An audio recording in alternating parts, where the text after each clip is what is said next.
یا بنی اسرائیل اذکروا نعمتی التی انعمت علیکم واوفوا بعہدی اوف بعہدکم وایای فارہبون۔ بنی اسرائیل، چونکہ یہ لفظ پہلی مرتبہ قرآن مجید میں آ رہا ہے تو یہاں تھوڑی سی وضاحت کرنی ہوگی۔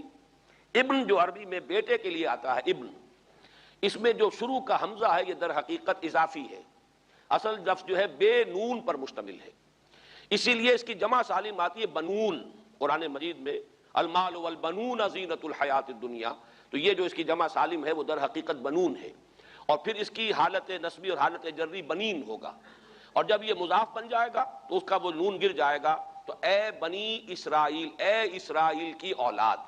لفظی ترجمہ ہوگا اے اسرائیل کے بیٹوں، لیکن یہ کہ مراد اولاد ہے، اس میں برسبیل تغلیب اگرچہ خطاب مردوں سے ہو رہا ہے جیسے کہ قرآن مجید میں اکثر و بیشتر ہے، لیکن یہ کہ اس میں خواتین بھی شامل ہیں۔ تو یا بنی اسرائیل، اے اسرائیل کے بیٹوں۔ اسرائیل سے مراد کیا ہے؟ اس پر اتفاق ہے، اجماع ہے، حضرت یعقوب کا یہ لقب ہے، البتہ یہ لفظ بنا ہے اسر اور ایل دو سے مل کر۔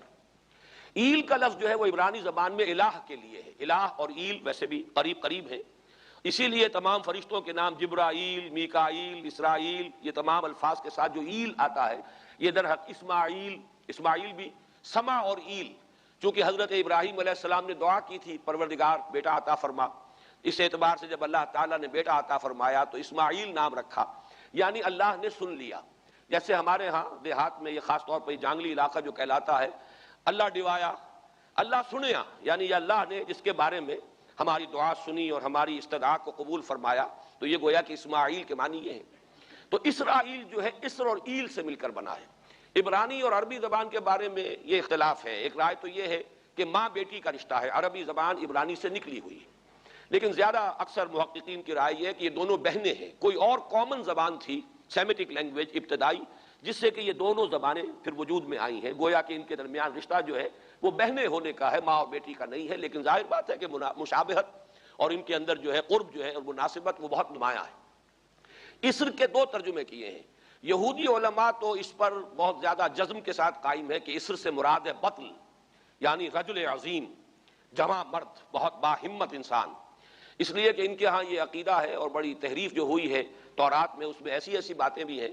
حضرت یعقوب کی جو مدح کی گئی ہے اس میں اس حد تک مبالغہ ہے کہ حضرت یعقوب کی اللہ تعالیٰ کے ساتھ کشتی ہوئی اور اللہ کو پچھاڑ لیا حضرت یعقوب نے، تو معلوم یہ ہوا کہ یہ تو بڑے بہادر اور بہت جری انسان، اس اعتبار سے وہ بطل اور رجل کا ترجمہ کرتے ہیں اسر کا، لیکن یہ کہ صحیح ترجمہ جو ہے وہ اسر کا ہے بندہ، عبد، اس لیے کہ عربی کا لفظ جو بنا ہے اسیر، اسیری، کوئی کسی کا غلام ہے، اسیر، اسی سے لفظ اسرا بنا ہے، اسرا ہے کنبہ، کنبہ بھی آپس میں جڑا ہوا ہوتا ہے، ان کے بندھن ہوتے ہیں دوستی کے، محبت کے، اخوت کے، تو اسی طریقے سے یہ اسر کا لفظ آتا ہے کسی بندھن کے لیے۔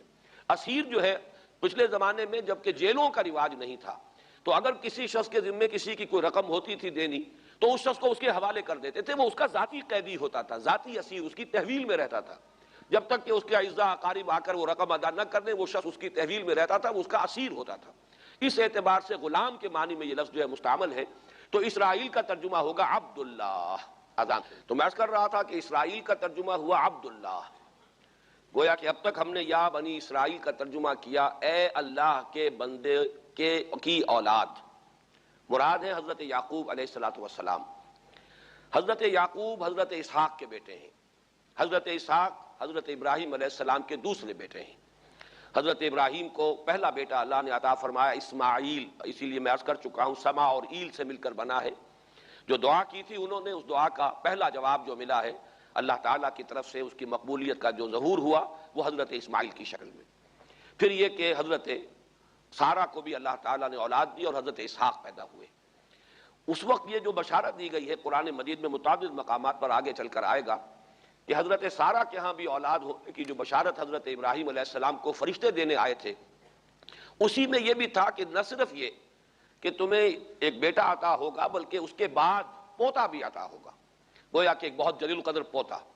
اس اعتبار سے ایک رائے یہ ہے کہ یعقوب عقب سے بنا ہے، گویا کہ بشارت میں پہلے ہی سے شامل تھا حضرت یعقوب علیہ السلام کا ذکر بھی کہ اسحاق کے بعد اسحاق کے ہاں ایک بہت جلیل القدر بیٹے کی ولادت ہوگی اور اس کا نام یعقوب ہوگا، یعنی اسحاق کے بعد آنے والا، بیٹے کے بعد جو پوتا آتا ہے۔ لیکن یہود کی رائے یہ ہے کہ حضرت یعقوب پیدا ہوئے ہیں اپنے بھائی عیسو کے ساتھ. یہ تمام بیٹے ہیں حضرت اسحاق علیہ الصلوۃ والسلام کے. دو بیٹے پیدا ہوئے بیک وقت، جڑواں بھائی. پہلے حضرت عیسو کی ولادت ہوئی ہے، اور تورات کے الفاظ یہ کہ یعقوب اپنے بھائی عیسو کی ایڑیاں پکڑے ہوئے تولد ہوا.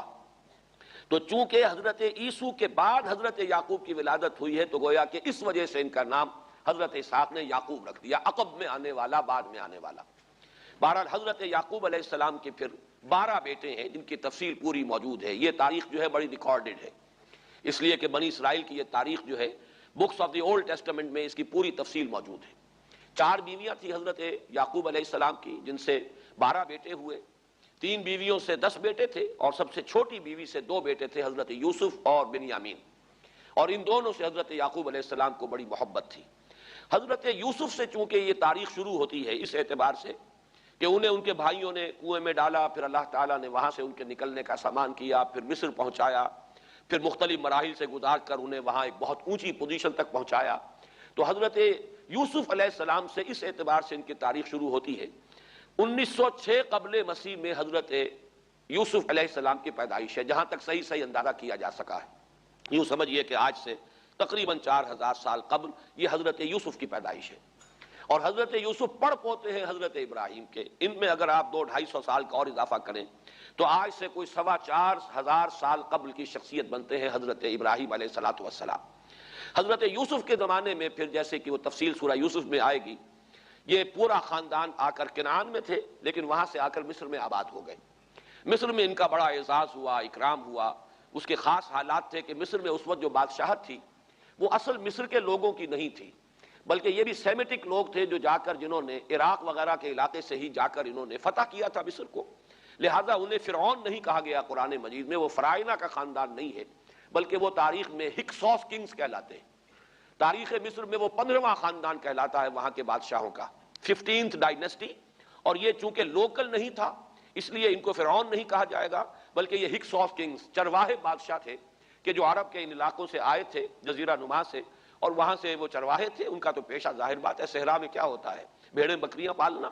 لیکن انہوں نے آ کر مصر کو فتح کیا، وہاں ان کی بادشاہت ہو گئی. محسوس ایسا ہوتا ہے کہ ایک سیاسی پہلو موجود تھا. وہ جو بادشاہ مصر نے جس طریقے سے اعزاز کیا ہے حضرت یوسف علیہ السلام کا، پھر جو اختیار دیا، جو اقتدار دیا، جو ان کو حیثیت دی، پھر انہیں اجازت دی کہ اپنے پورے خاندان کو بلا لیں، اور پھر مصر کا بہترین جو زرخیز ترین علاقہ تھا وہ انہیں عطا کر دیا کہ یہاں آباد ہو جاؤ. جوشن کا علاقہ، یا گوشن بھی کہتے ہیں، جشن بھی کہتے ہیں.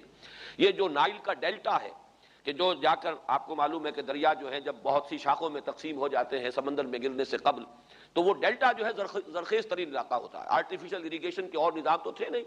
جہاں دریا ہی چھوٹی چھوٹی نہروں کی شکل اختیار کر لے، وہاں گویا کہ وہ فطری طور پر جو ہے بڑے وسیع رقبے کے اندر اریگیشن ہو سکتی ہے. تو اس ڈیلٹا کے علاقے میں بہترین علاقہ ان کو دیا گیا، وہاں آباد ہو جاؤ. وہاں یہ رہے ہیں گویا کہ پیرزادوں کی حیثیت سے. ابھی ان کے پاس کوئی شریعت نہیں، ابھی کوئی کتاب نہیں ملی، ابھی صرف یہ ایک خاندان ہے، حضرت ابراہیم کی نسل کا ایک خاندان.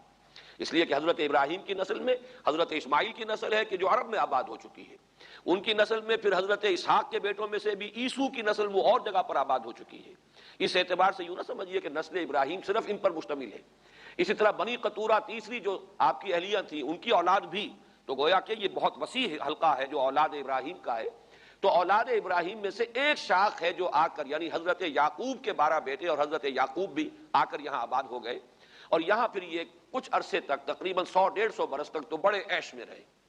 یہ تقریباً یوں سمجھیے کہ 1850 قبل مسیح میں ان کا داخلہ ہوا ہے مصر کے اندر. اور وہاں پر 150 برس جو ہیں انہوں نے بڑے عیش میں گزارے ہیں. یہ پیرزادے تھے اس لیے کہ بادشاہ معتقد ہو چکا تھا حضرت یوسف علیہ السلام کا.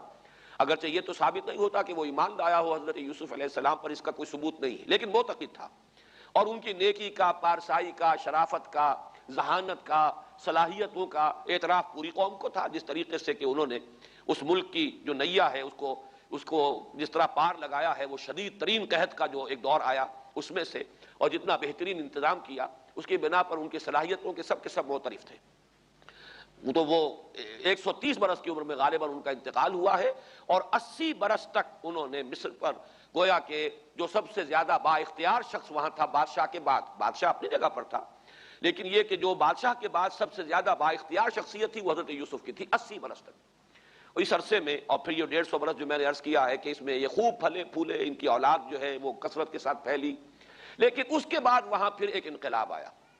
اس انقلاب کو آپ کہیں گے جیسے کہ مختلف ممالک میں آتا ہے، اب سنز آف دی سوائل، جو اس ملک کے رہنے والے تھے، اصل آبادی قبطیوں کی، انہوں نے بغاوت کی اور ہکسوس کنگز کو نکال دیا، وہ خاندان ختم ہو گیا۔ جب وہ چلے گئے تو جو ہکسوس کنگز کے یہ گویا کہ بہت ہی منظور نظر تھے اور یہ مراعات یافتہ طبقہ تھا بنی اسرائیل کا، حضرت یعقوب کی اولاد کا، اب ان پر عتاب شروع ہوا، اب ان کا زوال آیا۔ تو یوں سمجھیے کہ تقریباً 400 برس اس کے بعد ان کے بڑی ہی شدت کے اور بڑی سخت غلامی کے، رفتہ رفتہ اس میں شدت پیدا ہوتی گئی ہے۔ لیکن یہ ہے کہ یہ 400 برس اس لیے کہ پھر 1300 قبل مسیح میں 550 برس بعد پھر ان کا ایکسوڈس ہوا ہے مصر سے، جب حضرت موسیٰ علیہ السلام کو اللہ تعالیٰ نے مبعوث فرمایا، پھر حضرت موسیٰ علیہ السلام ان کی نجات کا ذریعہ بنے، اور پھر مصر سے لے کر وہ انہیں نکلے ہیں۔ معجزانہ انداز میں ہی سمندر کو پھاڑ کر ان کے لیے اللہ نے راستہ بنایا ہے، قدم قدم پر معجزوں سے ان کی تائید کی ہے۔ کھانے پینے کے لیے صحرائے تیہ میں کچھ نہیں تھا تو من و سلوہ دیا ہے، پانی پینے کے لیے نہیں تھا تو ایک ضرب سے چٹان میں سے 12 چشمے جو ہیں اللہ تعالیٰ نے بہا دیے کہ 12 قبیلے ہیں آپس میں لڑے نہ، کہیں پانی پینے پلانے پہ جھگڑا اور کہیں گھوڑا آگے بڑھانے پہ جھگڑا۔ قبائلی زندگی میں یہ بڑا سینسیٹیو ایشو ہوتا ہے، لہذا قد علم کل اناس مشربہم، ہر قبیلے کے لیے ایک گھاٹ معین ہو گیا، تمہارا چشمہ یہ ہے، تمہارا چشمہ یہ ہے، ایک ضرب سے 12 چشمے پھوٹ گئے۔ پھر انہیں وہاں کوہ طور کے قریب پڑاؤ ڈال کر ان کو وہاں چھوڑ کر حضرت موسیٰ علیہ السلام جو ہے اللہ تعالیٰ کی طلبی پر کوہ طور پر گئے ہیں، وہاں تورات عطا ہوئی ہے۔ تو تورات کے عطا کیے جانے کے بعد اب سمجھیے کہ اب ان کی حیثیت ایک امت کی بن گئی، کتاب پر امت کی تشکیل ہوتی ہے۔ یہ امت مسلمہ قرآن مجید کی بنیاد پر امت ہے۔ جب یہ کتاب دی گئی ہے اس کی بنیاد پر ایک شریعت دی گئی ہے، کتاب دی گئی ہے، کتاب ہدایت ہے، تو اس نے امت کی شکل اختیار کی۔ یہی وجہ ہے کہ لفظ امت جو ہے قرآن مجید میں صرف مکی صورتوں کے اندر، مدنی صورتوں میں استعمال ہوا ہے۔ کنتم خیر امت اخرجت للناس، سورہ آل عمران میں، کذالک جعلناکم امۃ وسطا لتکونوا شہداء علی الناس ویکون الرسول علیکم شہیدا، یہ سورہ بقرہ میں آگے چل کر آ جائے گا۔ تو اصل میں جیسے تشکیل امت جو ہوئی ہے وہ در حقیقت مدنی دور میں آ کر ہوئی ہے جبکہ شریعت عطا کی جا رہی ہے۔ اسی طریقے سے یہ ایک خاندان تھا، حضرت ابراہیم کی نسل کی ایک شاخ، اس نے امت کی حیثیت اختیار کی ہے جبکہ صحرائے تیہ میں جب ان کا قیام تھا اور اس صحرائے سینا میں، اور وہاں پر پھر حضرت موسیٰ علیہ السلام کو تورات دی گئی اور شریعت دی گئی، تب سے یہ امت ہے۔ اور یہ ہے 1300 قبل مسیح، 610 عیسوی میں، اب سمجھیے 1300 وہ جمع کیجئے، 610 یہ جمع کیجئے، 1910 برس بعد پھر حضور صلی اللہ علیہ وسلم پر قرآن مجید کی وحی کا آغاز ہوا، اور 622 میں حضور نے ہجرت فرمائی، اور اس کے بھی کوئی 2 سال یا 1 سال کے بعد جو ہے یہ آیات نازل ہو رہی ہیں جو ہم اس وقت پڑھ رہے ہیں۔ تو یہ سارا جو ہے تاریخی پس منظر ذہن میں رکھیے کہ یہ تقریباً 2000 برس کی تاریخ جو ہے ان کی بحیثیت امت۔ ویسے تو ان کی تاریخ اگر شروع کریں گے بنی اسرائیل تو حضرت یعقوب سے شروع ہونی چاہیے اور وہ اس سے زیادہ ہو جائے گی طویل، لیکن در حقیقت امت کی حیثیت سے ان کی تاریخ 2000 برس کی شمار ہوگی کہ 1300 قبل مسیح میں جب ہجرت کی ہے حضرت موسیٰ علیہ السلام نے اپنی قوم کو لے کر مصر سے، اور جب صحرائے سینا میں آئے ہیں، سینائی پیننسولا میں، اور پھر کتاب ملی ہے، تورات عطا کی گئی، شریعت عطا کی گئی، تب سے اس کا امت کی حیثیت سے آغاز ہوا۔ ایک بات اور نوٹ کر لیجئے، ان کو امت مسلمہ کیوں نہیں کہا گیا؟ اس کے لیے اس کا ایک سبب ہے۔ در حقیقت امت مسلمہ کا لفظ یا خیر امت یا امت کا لفظ جو ہے اس موجودہ امت کے لیے اس لیے استعمال کیا گیا ہے کہ یہ امت کسی ایک نسل پر مشتمل نہیں ہے۔ یہ امیین اس کے نیوکلیس ہے، لیکن یہ کہ ہر نسل کے لوگ اس میں آ کر شامل ہوئے ہیں، ہر قوم جو ہے اس میں آ گئی ہے، اس لیے اس کا نام جو ہے وہ صفاتی ہے، امت مسلمہ۔ لیکن چونکہ یہ سابقہ امت مسلمہ ایک ہی نسل پر مشتمل ہے، حضور صلی اللہ علیہ وسلم سے پہلے کسی نبی اور کسی رسول کی بعثت اس کی قوم سے باہر نہیں ہوئی ہے، کسی ایک خاص قوم کی طرف بعثت ہوئی ہے، کسی خاص علاقے کی طرف بعثت ہوئی ہے۔ بعثت عمومی الی کافۃ الناس، یہ صرف محمد الرسول اللہ صلی اللہ علیہ وسلم کی امتیازی شان ہے۔ وَمَا أَرْسَلْنَاكَ إِلَّا كَافَّةً لِلنَّاسِ بَشِيرًا وَنَذِيرًا، اس اعتبار سے ان کا جو ہے اس میں علم گویا کہ بنی اسرائیل ہی ہے کہ جو برقرار رہا ہے، اے اسرائیل کی اولاد۔ اگرچہ میں اس موضوع پہ تقریریں کر چکا ہوں لیکن آج پھر اس گفتگو کے حوالے سے بات چیزیں تازہ کرتا ہوں۔ اس وقت عالمی سطح پر یہودی جمع عیسائی بریکٹ میں کر لیجیے، اور امریکہ جمع یورپ یہ بریکٹ میں کر لیجیے، ان کا اندر معاملہ کیا ہے؟ اصل جو ہے اس میں پیچھے مائنڈ ہے، ماسٹر مائنڈ، سازشی ذہن وہ یہود کا ہے. باقی عیسائی اعلی کار بن گئے ہیں. جو 100% اعلی کار ہے یہود کا وہ پروٹیسٹنٹس ہیں. پروٹیسٹنٹزم یہود ہی نے پیدا کرایا تھا. یہود ہی نے یورپ کے اندر سود کا رواج شروع کروایا، ورنہ سود حرام تھا. وہاں پر بھی یوزری بھی اور کمرشل انٹرسٹ بھی دونوں حرام تھے. یہ یہودیوں نے کروایا. اور پھر پہلا بینک بنوایا ہے انگلستان کے اندر، بینک آف انگلینڈ. اور جو پوپ کے خلاف بغاوت کرائی تو پہلی بغاوت ہوئی انگلستان کے اندر، جو چرچ آف انگلینڈ علیحدہ ہو گیا پوپ سے. اور اسی کو یہودیوں نے قرار دیا یہ ہمارا ماڈرن اسرائیل ہے، یہ اسرائیل ہمیں دیا ہے گاڈ نے، یہ جو ہے برطانیہ. اس کے کچھ عرصے کے بعد یہی جو ہے ایکسوڈس ہوا ہے اور وہ امریکہ میں جا کے آباد ہوئے. لہذا امریکہ کو بھی جیوز نے کہا ہے دس از اندر اسرائیل، یہ ہے ہمارے اصل اسرائیل، ماڈرن اسرائیل یہ ہے. اس لیے کہ جو انہیں وہاں پر اقتدار حاصل ہوا ہے، جو قوت حاصل ہوئی ہے، جس قدر دولت انہوں نے وہاں جمع کی ہے، وہاں کے جس طریقے سے جکڑ لیا ہے حکومتوں کو، فرنگ کی رگے جہاں پنجے یہود میں ہے. ٹھیک 100 سال پہلے علامہ اقبال یہ مشاہدہ کر کے آ گئے تھے یورپ میں. اور کون دیکھنے والا تھا کہ وہاں کیا ہو رہا ہے، بیہائنڈ دی سین کیا ہے، سامنے کیا ہے، پردے کے پیچھے کیا ہے. فرنگ کی رگے جہاں پنجے یہود میں. اس وقت فرنگ کا امام تھا برطانیہ. یہ وہ سلطنت تھی جس پر سورج کبھی غروب نہیں ہوتا تھا. آج وہ فرنگ کا امام امریکہ ہے. یہ برطانیہ تو اب وہ جو ایک نظم ہے کہ بچپن میں پڑھی تھی، London bridge is going down going down going down, اس کی مثال ہے. برطانیہ کی کوئی حیثیت ہی نہیں، ورلڈ پاور کی حیثیت نہیں ہے. وہ تو چھوٹا بھائی اس نے بنا رکھا امریکہ نے اپنا، تو اس حیثیت سے جو ہے اس کی کوئی حیثیت ہے، ورنہ کوئی اور حیثیت نہیں.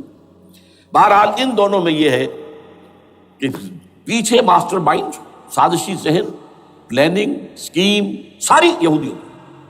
اعلی کار امریکہ سب سے بڑھ کر، اس کے بعد برطانیہ ہے. اور اس میں اصل پروٹیسٹنٹس، ان میں بیپٹسٹ، ان میں اس سے بھی آگے بڑھ کر ایونجلسٹ، جن کو کہتے ہیں بورن اگین کرسچنس، جن کو کہتے ہیں نیو کنزرویٹو کرسچنس. یہ تمام اصطلاحات آپ اخبارات میں پڑھتے ہوں گے، ان کو گروپ کر لیجیے. یہ اصل اعلی کار. ان کو ایک نیا نام دیا گیا ہے کرسچین زائنسٹ. ایک یہودی زائنسٹ ہیں، سارے یہودی زائنسٹ نہیں ہیں، بہت سے یہودی ہیں جو یہ زائنسٹ کے مخالف. چنانچہ میری ہیوسٹن میں ملاقات ہوئی تھی ڈاکٹر وشو گرانٹ، بہت بڑا پروفیسر ایمیریٹس یہودی. لیکن یہ کہ اس نے کہا، بڑے اجتماع میں کہا، ہمارا اجلاس تھا وہاں پر، ہم نے یہ جو ہے بلایا تھا ایک یہودی، ایک عیسائی اور ایک مسلمان، تینوں جو ہے وہ تقریریں کریں. نے کہا تھا کہ وی آر ناٹ سپورٹنگ اسرائیل. اس نے وہ عیسائی جو آیا ہوا تھا پروفیسر، اس کی طرف they are supporting Israel, we are not supporting Israel. اسی طرح میری جو ہوئی تھی round table conference, round table, اس میں ایک یہودی پروفیسر تھے، وہ ہسٹری کے پروفیسر، میں نام بھول رہا ہوں ان کا. انہوں نے کہا آئی ایم اینٹی زائنزم، میں زائنزم کے خلاف ہوں. تو زائنسٹ جو ہے اصل میں ایک سیکولر یہودیوں کی تحریک ہے، اور اس کے سب سے بڑے سپورٹرز کرسچین زائنسٹ وہ امریکہ میں بیٹھے ہوئے. تو یہ ہے صورتحال. یہ جان لیجئے کیتھولکس جو ہیں یہ اتنے پرو یہودی نہیں ہیں. اب رفتہ رفتہ وہ بھی اس کے اندر آ کر شامل ہو گئے. یورپ جو ہے زیادہ Catholics, Roman Catholics. Roman Catholics کا یہ بھی آپ نے جملہ پڑھ سنا ہوگا کہ یہ جو ترکی جو ہے ہمارا ملک، یہ جو کوشش کرتا رہتا ہے گھسنے کی یورپین یونین کے اندر. تو ایک دفعہ جان شراق نے کہا تھا، بڑا پیارا جملہ تھا، Why doesn't Turkey understand that we are a Christian club؟ یہ ہماری جو یونین ہے یورپین، یہ تو کرسچین کلب ہے، وہ مسلمان ہے، وہ کس وجہ سے آنا چاہتا ہے بندہ، کیوں تو خود داخل ہونا چاہتا ہے. Why doesn't Turkey understand that we are a Christian club؟ لیکن یہ ہے رومن کیتھولکس، اور ان کا میں بعد میں آپ کو بتاؤں گا. یہی آپ کو معلوم ہے کہ یورپ نے عام طور پر اسرائیل کا اتنا ساتھ نہیں دیا جتنا جو امریکہ دیتا رہا ہے، اور کسی درجے میں ان کے دلوں میں سافٹ کارنر جو ہے عرب فلسطینیوں کے لیے بھی رہا ہے. یہ معاملہ ایران کے بارے میں بھی رہا ہے، جس قدر اسٹرانگ ایکشن امریکہ لینا چاہتا ہے، یہ جو ہے اس کے ساتھ نہیں ہے. یہ تھوڑا سا فرق ہے، وہ میں اس کا ایک بنیاد بعد میں بتا دوں گا آپ کو.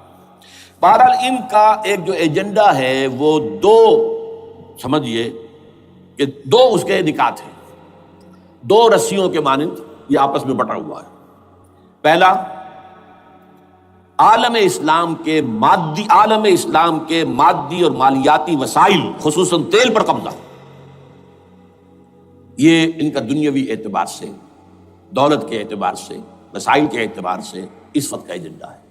ویسے تو اس سے اوپر وہ چاہتے ہیں پوری دنیا پر، وہ تو بات کی بات ہے، لیکن ابھی نہ وہ روس کو چھیڑ رہے ہیں نہ چین کو چھیڑ رہے ہیں.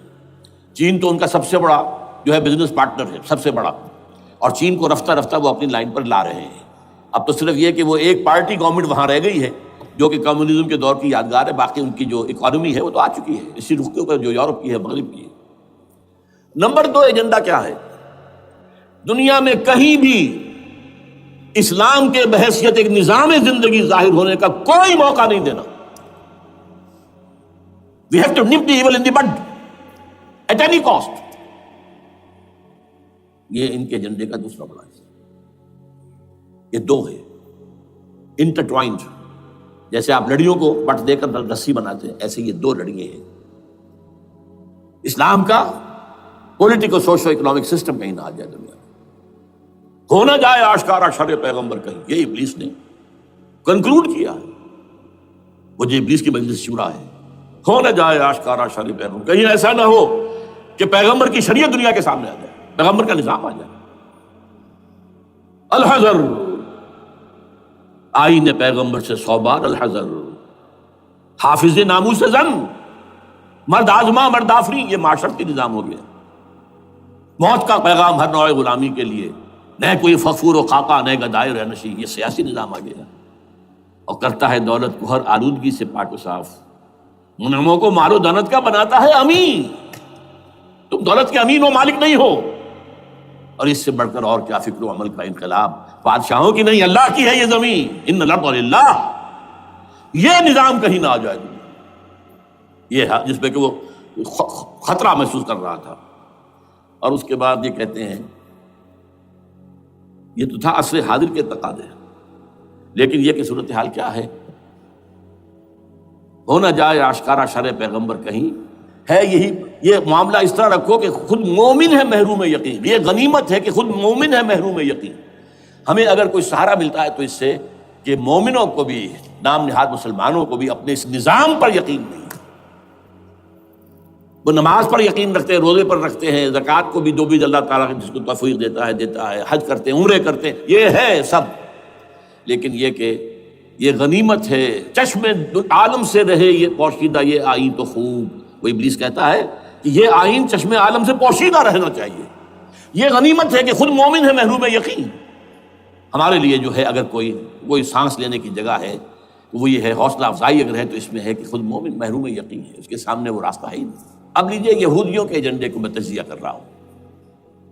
سب سے پہلے world bank, IMF، globalisation, TRIPS, ان تمام ہتھ کنڈوں کے ذریعے عالمی مالیاتی استعمار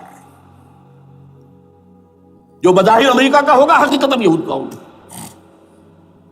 یہودیوں کے نزدیک پوری نوع انسانی حیوانوں کے مانند ہے. They are not human beings. They are goyams. They are Gentiles. یہ انسانی شکل میں حیوان ہے. اور جیسے حیوانوں کو ایکسپلائٹ کرنا، استعمال کرنا انسانوں کا حق ہے. گھوڑے کو آپ باندھتے رہے ہیں نا ٹانگے کے آگے، اور بیلوں سے آپ ہل جتواتے رہے ہیں، تو جیسے یہ حق ہے ایسے ہمارا حق ہے پوری دنیا کے جو ہے وسائل ان کو کھینچے. ہاں جیسے گھوڑے اور بیل کو بھی کوئی نہ کوئی دانہ تو ڈالنا پڑتا ہے، چارہ تو دینا پڑتا ہے، تو ان کو بھی کچھ دو. یہ پوری نوع انسانی ورکرز بن کر رہ جائے، حیوان بن جائیں بالکل. شہوت کے غلام بنا دو انہیں، اخلاقی اقدار کا بیڑا غرق کر دو، خاندانی نظام کو تہوبارہ کر دو. یہ باقاعدہ جو protocols of the elders of the Zion سب میں موجود ہے لکھا ہوا، جو 1897 میں انہوں نے پاس کیا اپنا پروگرام بیسل میں، سوئٹزرلینڈ کا ایک شہر ہے. Protocols of the elders of the Zion. ان کا حیوان بنا دو، بس حیوانوں سے کام لیتے رہو. ہاں ان کی کمائی کا کچھ حصہ ان کے لیے چھوڑ دو، وہ بھی زندہ رہیں، وہ بھی آخر کام کیسے کریں گے. اور اصل جو ہے ملائی کھینچ دو اپنے اس نظام کے ذریعے سے. World bank, IMF، stock exchange, TRIPS, globalisation, اس کے ذریعے سے عالمی مالیاتی استعمار. نمبر 2 ایک ہے ان کا ایجنڈا، یہ تو عالمی ہے. دوسرا ایجنڈا کیا ہے؟ وہ لوکل ہے. وہ کیا ہے؟ گریٹر اسرائیل کا قیام، جس میں مصر کا سارا زرخیز علاقہ شامل ہوگا، جو ڈیلٹا کا علاقہ کہلاتا ہے اس کا، جہاں کے اس وقت کے بادشاہ نے، حضرت یوسف علیہ السلام کے زمانے کے بادشاہ نے، وہ فرعونہ کے خاندان میں سے نہیں تھا، وہ عرب تھا. عربوں ہی سے کسی وقت کوئی قوم آئی تھی جو کہ مصر پر قابض ہو گئی تھی. اس نے حضرت یوسف کے خاندان کو لا کے وہاں آباد کیا، بہترین جشن کا علاقہ کہلاتا ہے، بہترین۔ وہ کہتے ہیں ہمارا ہے، ہم رہے وہاں پر کئی سو برس تک رہے، عراق ہمارا ہے، وہاں ہمیں قید میں رکھا گیا، نبوکدنضر لے گیا تھا۔ عرب کا شمالی حصہ جو ہمارا ہے، وہاں خیبر میں یہودی قلعے تھے، اور وہاں مدینہ کے اندر جو ہے 3 قبیلے یہودی تھے جنہیں محمد نے صلی اللہ علیہ وسلم نے وہاں سے نکال باہر کیا تھا۔ یہی جارڈن یہ ترکی کا بھی کچھ حصہ ہمارا ہے، باقی پورا لبنان اور پورا فلسطین، یہ سب اس کے اوپر بنے گا ایک greater Israel. This is there local agenda, اور اس کے لیے ضروری ہے ایک بہت بڑی جنگ، ایسے آسانی سے نہیں ہو جائے گا۔ آرمگیڈون، جس کو حضور نے فرمایا الملحمۃ العظمیٰ، الملحمۃ الکبریٰ، بہت بڑی جنگ، جس کی خوفناکی اور تباہ ناکی کا اندازہ اس سے کیجیے۔ حضور فرماتے ہیں کہ اگر ایک باپ کے 100 بیٹے یا ایک دادا کے 100 پوتے ہوں گے تو ان میں سے 99 ختم ہو جائیں گے، ایک بچے گا۔ اور ایک جگہ فرماتے ہیں اتنی اموات ہوں گی، اتنی لاشیں ہوں گی کہ ایک نفاست پسند پرندہ جو ہے، جو گندگی پہ نہیں اترنا چاہتا، ایک تو ہے یہ کوے، چیلیں، گدھ، وہ تو گندگی ہی کی تلاش میں ہے مردار کھانے کے لیے، وہ تو لاشوں کو نوچ رہے ہوں گے۔ وہ پرندہ جو ہے نفاست پسند پرندہ، وہ نہیں اتر سکے گا، اڑتا اڑتا چلا جائے گا، لیکن لاشوں کا سلسلہ ختم نہیں ہوگا، یہاں تک کہ تھک ہار کر لاشوں پر گر جائے گا۔ یہ دور نہیں ہے،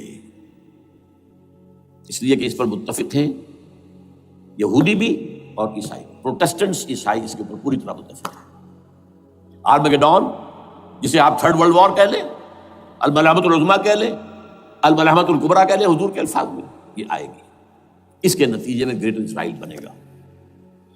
نمبر 3 پھر بنے گا 3rd ٹیمپل، جو ٹائٹس نے گرا دیا تھا 70 میں، سن 70 عیسوی، جسے گرے ہوئے کتنا عرصہ ہو گیا؟ 2008، اندازہ کر لیجئے 1800 کتنے برس ہو چکے۔ وہ دوبارہ بنائیں گے 3rd ٹیمپل، اور اس کے لیے مسجد اقصیٰ کو گرائیں گے، اور ڈوم آف دی راک، قبۃ الصخرہ، وہاں لا کر پھر اس میں کنگ ڈیونز تھرون لا کے رکھا جائے گا۔ یہ بھی میرے علم میں پہلی مرتبہ اسی ٹرمپٹ کے اشارے سے آیا۔ وہ کیا ہے؟ حضرت داؤد کا، آج سے کتنے 1000 سال پہلے کی بات ہے، اندازہ کیجیے، 1000 قبل مسیح، اور یہ اب 2000 ہو گیا عیسوی، 3000 برس تو ہو گئے۔ وہ کیا تھا؟ ایک پتھر تھا جس پر بٹھا کر حضرت داؤد کی تاج پوشی کی گئی تھی، پھر اسی پر حضرت سلیمان کی تاج پوشی ہوئی، پھر اسی پر ان کے بادشاہ آتے رہے، تاج پوشی ہوتی گئی۔ ٹائٹس نے جب گرایا ہے سن 70 عیسوی میں، یروشلم کو برباد کیا، 1,33,000 یہودی ایک دن میں قتل کیے، ایک دن میں، باقی نکال دیا، بھاگ جا یہاں سے۔ اس کو کہتے ہیں diaspora, that started in 70 AD، یہ منتشر ہو گئے، جس کا جہاز سنگھ سمایا چلا گیا، یورپ میں چلے گئے، شمالی افریقہ میں، مسلمان ملکوں میں، انڈیا میں آ گئے، ایران میں آ گئے، سب جگہ وہاں سے نکال دیے گئے، ڈائسپورا۔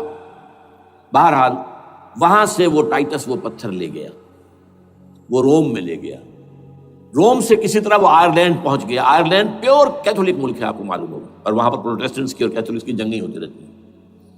کبھی بھی شیعہ سنی مسلمانوں کی اس طور سے خانہ جنگی نہیں ہوئی ہے جیسے کہ وہاں ان دو عیسائیوں میں کیتھولکس اور پروٹیسٹنٹس میں ہوتی ہے۔ وہ رومن کیتھولک ملک ہے بیچ میں۔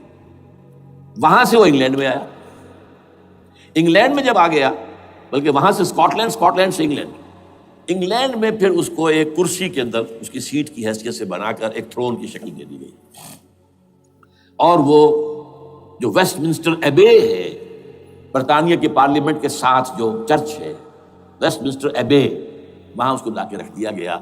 اس وقت سے برطانیہ کے بادشاہوں اور ملکاؤں کی تاج پوشی وہاں ہوگی۔ تو ایک یہ ہے کہ پھر اس کو لا کر وہاں رکھیں گے۔ اب یہاں سے اختلاف ہے، یہ نوٹ کر لیجیے، یہاں تک عیسائیوں کا یہودیوں کا ایجنڈا ایک، یہاں اختلاف ہے۔ یہودیوں کے نزدیک ان کا مسیح آئے گا اور وہ وہاں بیٹھ کر پوری دنیا پر راج کرے گا۔ وہ مسیح جس کی خبر دی گئی تھی شروع کی کتابوں میں، جو تورات کی ابتدائی کتابیں ہیں، وہ تو حضرت مسیح کی شکل میں آ گئے۔ دی پروفیسی واز فلفلڈ۔ یہودیوں نے نہیں مانا، انہیں تو قرار دیا جادوگر ہے، کافر ہے، مرتد ہے، ولد الزنا ہے، اور اپنے بس پڑتے سولی پر چڑھا دیا۔ وہ دوسری بات ہے، اللہ نے کیا کیا وہ ایک علیحدہ مسئلہ ہے۔ چنانچہ یہ کہ دی سچویشن از ویکنٹ، وہ مسیحا کی جگہ بھی باقی ہے ان کی، and they are waiting for ہم۔ تو وہ آئے گا اور وہ یہاں اس تخت داؤد پر بیٹھ کر پوری دنیا پر حکومت کریں۔ عیسائیوں کا کہنا کیا ہے کہ در حقیقت حضرت مسیح نازل ہوں گے، سیکنڈ کمنگ آف جیسس، جس کو ہم بھی مانتے ہیں۔ اگرچہ ہوگا کیسے، حالات و واقعات کا کیا ہمارے نزدیک رنگ ہے وہ کچھ مختلف ہے، وہ میں اس کو بیان نہیں کر سکتا۔ حضرت مسیح علیہ السلام پھر اس تخت پر بیٹھیں گے ان کے عیسائیوں کے مطابق۔ چنانچہ پوپ جو مر گیا ہے، پال سیکنڈ، اس کو یہ ٹرمپٹ والے کہتے ہیں شیطان، اور ان کا کہنا یہ ہے کہ اس شیطان نے the old ancient Roman holy Roman empire کو ریوائیو کیا ہے یونائٹڈ یورپ بنا کر، اور ان کا مقصد کیا ہے کہ یہ فلسطین میں ایک رومن کیتھولک حکومت قائم کرنا چاہتے ہیں۔ یہودی اپنی حکومت چاہتے ہیں جو ہے، اور وہ اپنی حکومت چاہتے ہیں، یہ ان کا کہنا ہے۔ یہ میں نہیں جانتا کہ اس میں کس حد تک ان ایک دوسرے پر الزام درست ہے، لیکن جیسے کہ آپ کو معلوم ہے کہ انڈونیشیا کے اندر بھی ہوا تھا، ایک جزیرے کو تقسیم کر دیا، ایک حصہ جو ہے اس کا وہ رومن کیتھولک ریاست بن گیا، شاید نائجیریا میں بھی اس طرح کا معاملہ ہوا ہے تھوڑے علاقے کے اندر، وغیرہ وغیرہ۔ تو یہ ہے، لیکن بہرحال یہ ان کا۔ عیسائیوں کا معاملہ کیا ہے؟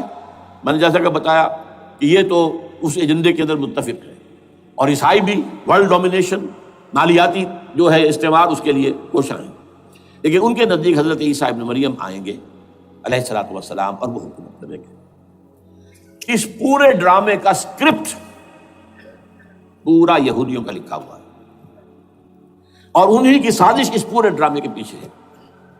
البتہ بظاہر اس ڈرامے کا بڑا کریکٹر جسے آپ ہیرو کہیں وہ امریکہ ہے، اور اس کے تابع یورپ بھی ہے۔ یہ ہے عالمی سطح پر معاملہ اس وقت۔ ویسے میری 2 کتابیں جو ہیں اس پر، کتابچے ہیں، 4 سال پہلے میں نے اسی مقام پر 2 تقریریں کی تھی، ایک موجودہ عالمی حالات اور اسلام کا مستقبل، وہ دوسرا حصہ جو میں اس وقت نہیں چھیڑ رہا، ہوگا کیا اصل میں، اس میں یہ ہے کہ کہیں اسلامی ریاست قائم ہو، خلافت کا نظام قائم ہوگا کہاں ہوگا یہ بحث نہیں کر رہا۔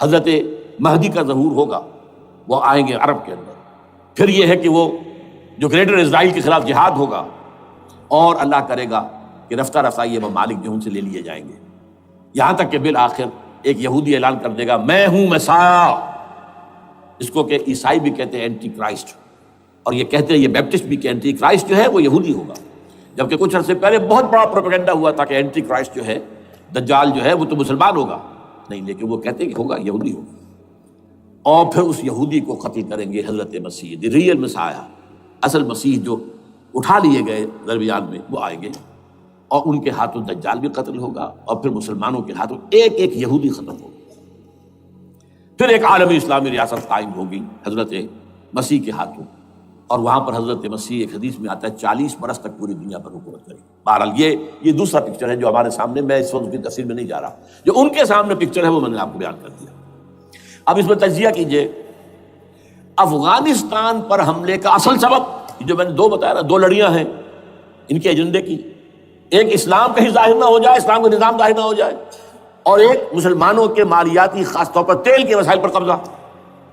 اب افغانستان میں کیا ہوا ہے، یہ سارا معاملہ تھا اسلام کا راستہ روکنے کے لیے، کہ یہاں تو اسلام ایک شکل دکھا رہا ہے اپنی، اور اگر انہیں موقع مل گیا تو یہ تو ایک ایسی ویلفیئر اسٹیٹ قائم کر دیں گے، زکوٰۃ کا نظام قائم ہو جائے گا تو اعلیٰ ترین ویلفیئر اسٹیٹ قائم ہو جائے گی، اور اگر یہاں پر جو ہے یہ ساری سزائیں نافذ ہو گئی، معاشرہ کرائم فری ہو جائے گا، لوگوں میں محبت ہوگی، مساوات ہوگی، اور یہ کہ عام لوگوں کے لیے ویلفیئر ہوگا، اور یہ سامنے نظام آ گیا تو پھر ہمارا یہ نظام کیپٹلزم یہ کہاں رہے گا، اس کو تو منہ چھپانے کی جگہ نہیں ملے گی۔ لہذا افغانستان پر حملے کا اصل موٹیو یہ ہے۔ البتہ یہ ساتھ ہی یہ بھی تھا کہ افغانستان کے راستے سے سینٹرل ایشین سٹیٹس جو ہیں ان سے پائپ لائنیں لا کر، اور وہ پھر کہیں گوادر کے آس پاس سمندر تک لائے جائے، تاکہ ہم وہاں کے جو ہے ڈرین کر سکیں، جو تیل اور گیس کے ذخائر ہیں سینٹرل ایشین سٹیٹس کے اندر جو مسلمان سٹیٹس ہیں، تو اس کے لیے راستہ جو ہے وہ لینا چاہتے تھے افغانستان سے۔ اب وہ جہاں تک افغانستان کا تعلق ہے وہ تو ان کے قبضے میں ہے، جب چاہے کر لیں۔ اب پاکستان کا معاملہ جو تھا وہ جیسا کہ میں نے کہا کہ اس کا راستہ وہ رک گیا، جبکہ انہیں واپس جانا پڑ گیا، لیکن انہوں نے افغانستان میں کوشش کی طالبان کے زمانے میں۔ یونیکال جو ہے ان کی سب سے بڑی جو ہے کمپنی ہے، اس نے مذاکرات کیے، وہ دیکھ کر حیران رہ گئے کہ یہ ان پڑھ، یہ ملے ملاٹے جو ہیں یہ تو بڑے ٹف بارگینر ہیں۔ اس طریقے سے پاؤں جما کر طالبان نے جو ان کے ساتھ مذاکرات کیے ہیں اور ان سے اپنی شرطیں پیش کی ہیں کہ وہ گھبرا کر بھاگ گئے۔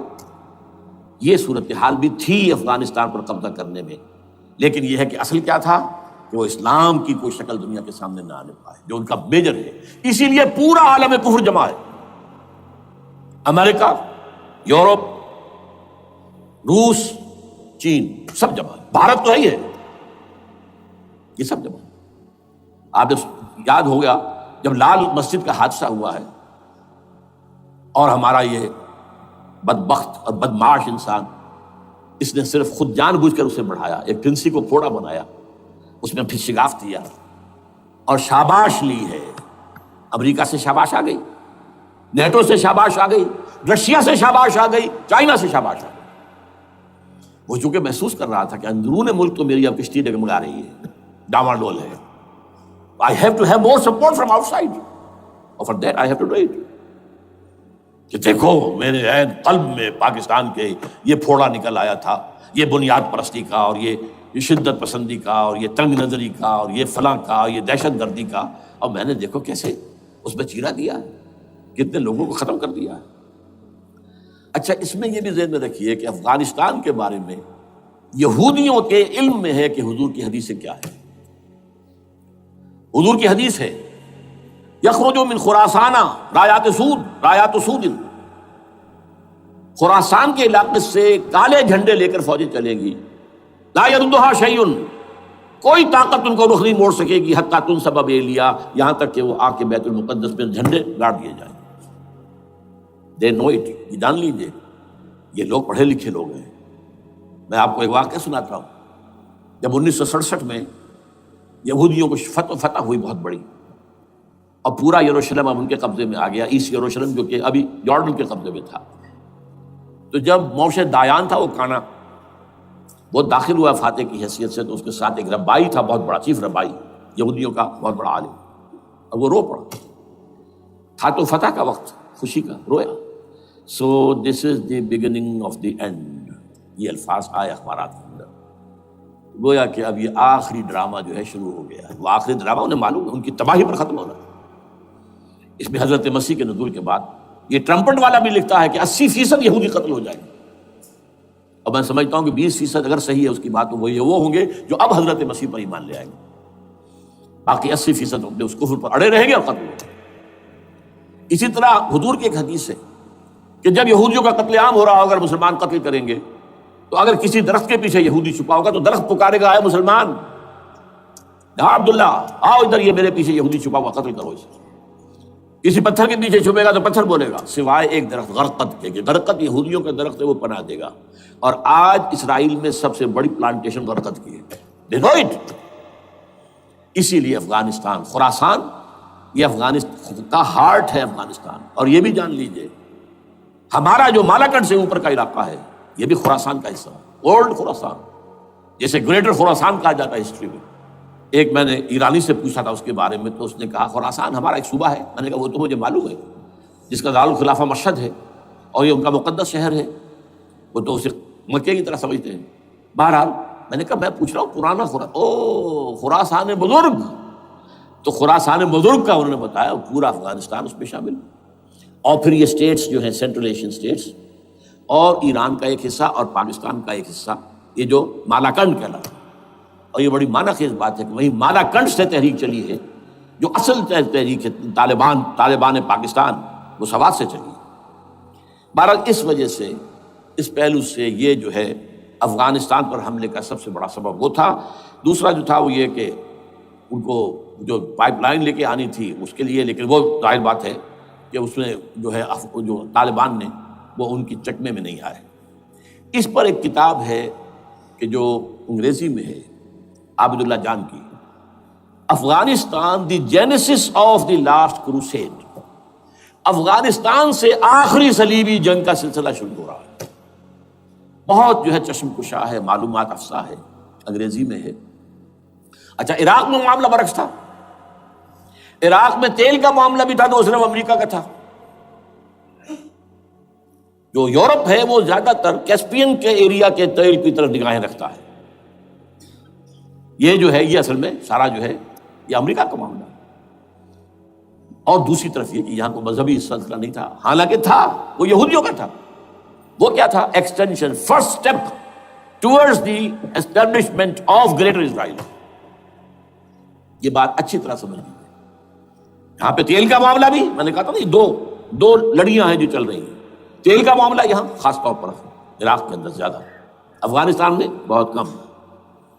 لیکن یہ کہ یہاں پر بھی جو اصل ہے بیہائنڈ دی سین، جو اصل چیز کیا ہے کہ گریٹر اسرائیل کے قیام کی طرف پہلا قدم. میں یاد دلاتا ہوں آپ کو کہ فرسٹ گلف وار ہوئی تھی جس میں عراق کا بھرکس نکال دیا گیا تھا. اس کے اختتام پر کہا تھا شوارٹز کرافٹ، جو ان کا کمانڈر ان چیف تھا الائڈ فورسز کا، اس نے صاف کہا تھا، مجھے آج تک ایک ایک لفظ یاد ہے، we fought this war for the protection of Israel. اور اب جو ابھی ہوا معاملہ، جب صدام گرا ہے، اس کا مجسمہ بھی گرا ہے، تو اس کے بعد وہ شخص، وہ بدبخت، وہ خبیث جو ابھی پڑا ہوا کومے میں، شیرون نے کہا تھا ان قریب عراق پر ہماری حکومت ہوگی. اور اس سے پہلے تو ہم صرف عراق میں سے یوفریٹس تک کا علاقہ مانگتے تھے، دریائے فرات تک کا. اب ہمارا مطالبہ یہ ہے کہ ہم تو در حقیقت دجلہ تک جائیں گے، دجلہ، تاکہ پورا کا پورا جو فرٹائل دو آبا ہے دجلہ اور فرات کے درمیان کا بہترین علاقہ، وہ سارا ہمارے پاس. اس سے آپ اندازہ کر لیجیے کہ یہ دونوں چیزیں جو ہیں دونوں جگہ موجود ہیں. وہاں مذہبی زیادہ ہے افغانستان کا، لہذا یہاں بہت بڑی جو ہے کولیشن بن گئی. عراق میں تو وہ کولیشن نہیں بن سکی. یورپ بھی ساتھ نہیں آیا، امریکہ ہے ٹو گو اٹ الون، اسے کرنا پڑا ہے. زیادہ سے زیادہ کچھ ٹوکن، آسٹریلیا کا کوئی ٹوکن معاملہ جو ہے، وہ برطانیہ کا کچھ شاید ٹوکن ٹائپ جو ہے، وہ یہ کامن ویلتھ پرانی جو ہے چلی آ رہی ہے، اس میں شاید کینیڈا کا. باقی تو کوئی نہیں.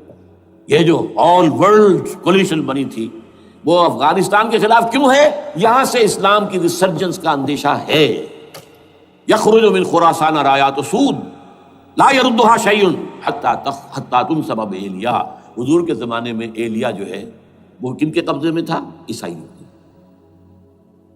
اس کے بعد ہمارے قبضے میں آیا، لیکن پھر کروسیڈرز نے ہم سے لے لیا تھا، اور 88 برس وہ عیسائیوں کے پاس رہا، 1099 عیسوی سے لے کر 1187 تک.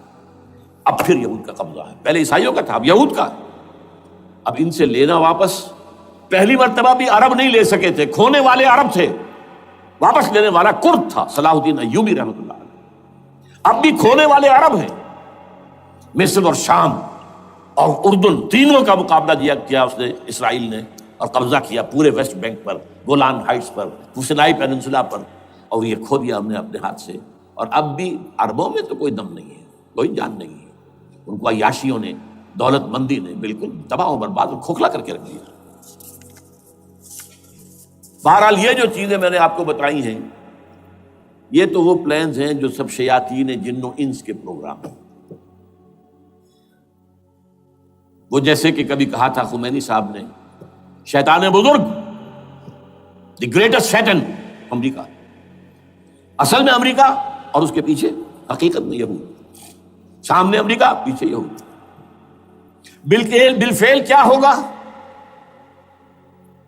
یہ تو پھر اللہ ہی جانتا ہے کیا ہوگا. وَمَكَرُوا وَمَكَرَ اللَّهُ. کافر اپنی چالیں چلتے ہیں، اللہ اپنی چال چلتا ہے. اور سَنَسْتَدْرِجُهُم مِّنْ حَيْثُ لَا يَعْلَمُونَ وَأُمْلِي لَهُمْ إِنَّ كَيْدِي مَتِينٌ.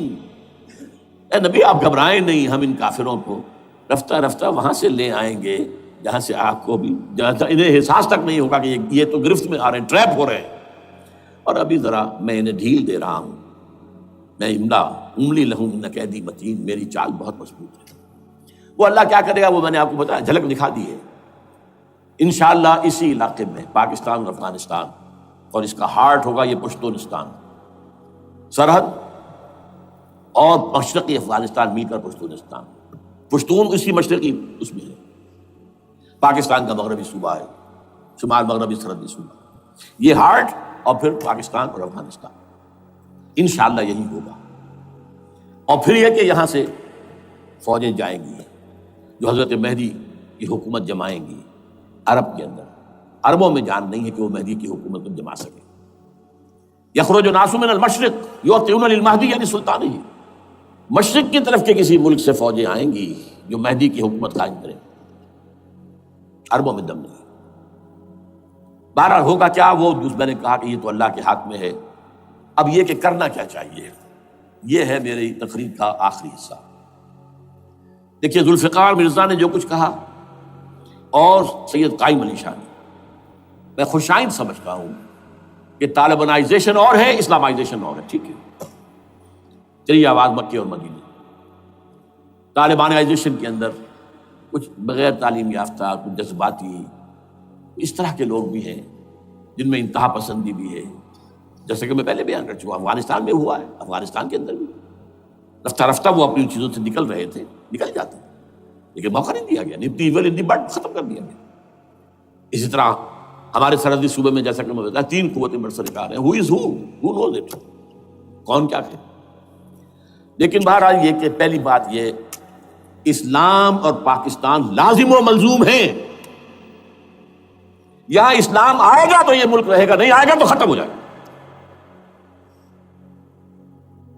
اس میں کوئی شک نہیں. میری 2 کتابیں پڑھ لیجیے اگر اللہ توفیق دے، ہمت دے. اسلام اور پاکستان، یہ سن 67-68 کی تحریر ہے میری. جینیسس آف پاکستان کیا تھا، how Pakistan came into existence. پھر یہ کہ میں نے استحکام پاکستان کے نام سے سن 85 کے اندر کتاب لکھی ہے. یہ دونوں کتابیں پڑھی ہیں. پاکستان کا کوئی جواز نہیں اگر یہاں اسلام نہ آئے، اور واقعتاً ہم جواز کھو چکے ہیں. تو اللہ تعالیٰ ہمیں مہلت دے رہا ہے. لیکن اب یہ سمجھ لیجئے، یہ اللہ تعالیٰ کی طرف سے ایک خاص مہلت ہے، اور شاید آخری مہلت ہے جو ہمیں مل رہی ہے. یہاں اسلامائزیشن نہ ہوا تو یہ ملک نہیں رہے گا. میں یہاں آپ کو ایک شعر سنا دوں. ہے تو ایک ایسی شخصیت کا جو کچھ کنٹروورشل بھی ہو گئی، بعد میں بدنام بھی ہو گئی. ایک زمانے میں جماعت اسلامی کے بڑے مخلص کارکن تھے وہ، مولانا کوثر نیازی. انہوں نے ایک بڑا تلخ شعر کہا تھا، اسلام کو اگر تیری فضا راس نہ آئے، اے میرے وطن تجھ کو کوئی آگ لگائے. ہمیں اسلام چاہیے، اور اسلام نہیں آئے گا تو یہ ملک نہیں رہے گا. کوئی زرداری، کوئی نواز شریف اس ملک کی بقا کی ضمانت نہیں دے سکتا. اس کی بقا ہے اگر تو اسلامائزیشن ہے. 61 سال کی ہماری بے وفائی اللہ کے ساتھ کیے ہوئے وعدے کی، اس کا ایک عذاب ادنا ہم جھیل چکے ہیں.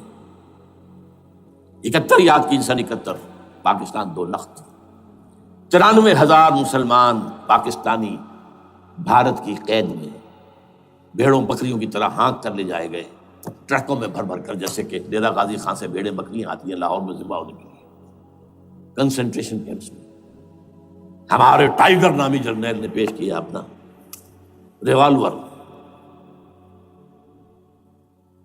کتنے لوگ مارے گئے، کتنا فساد ہوا. مسلمان کے ہاتھوں مسلمانوں کا خون کتنا ہوا. یہ اللہ کا ایک خاص عذاب ہوتا ہے. میں نے وہ آیت آپ کو سنائی تھی، قل هو القادر على ان يبعث عليكم عذابا من فوقكم او من تحت ارجلكم.